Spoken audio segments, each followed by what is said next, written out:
welcome to my channel, and for today I will share with you what's inside my bag. So it's one of my favorite bags. Meron akong sunglass,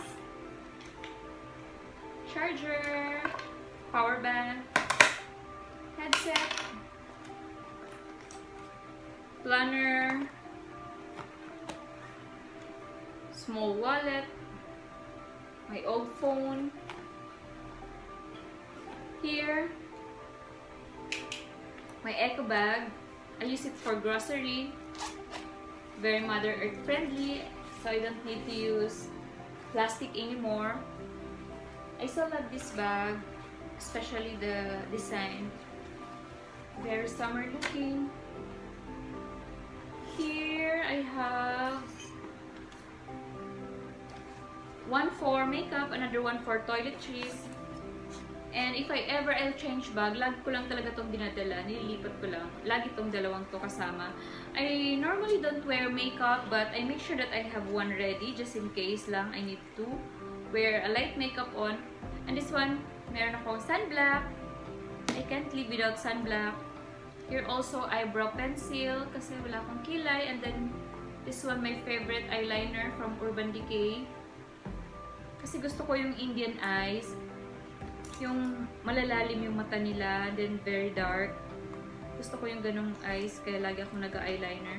And then, here, mascara, pearl lash. I have here also hand cream, perfume, travel size perfume,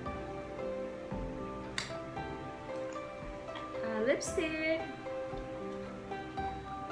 What else? Meron pong Band-Aid. And here naman,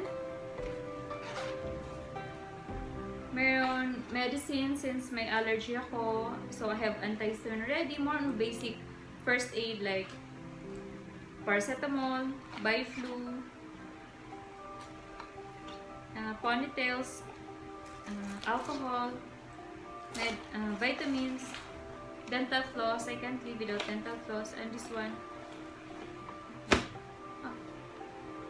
pamaypay kasi mainit. Lagi akong naka-ready rin. Since summer na yun. And also, I have here flat keys. And what else? Oh, meron ko palang hair clip. And also guys, this one, my forever favorite umbrella. We've been together like for 4 years already na nito. Marami na siyang pinagdaanan na sandstorm sa Dubai. So, very easy. Pipindutin lang and then close. Diba? So, very durable siya. At talagang napaka-laking tulong niya. Especially talaga sa napaka-init na climate. Kailangan talaga magpayong. So I guess that's it guys for today, and thank you for staying with me, and I hope to get to see you again on my next video. Bye!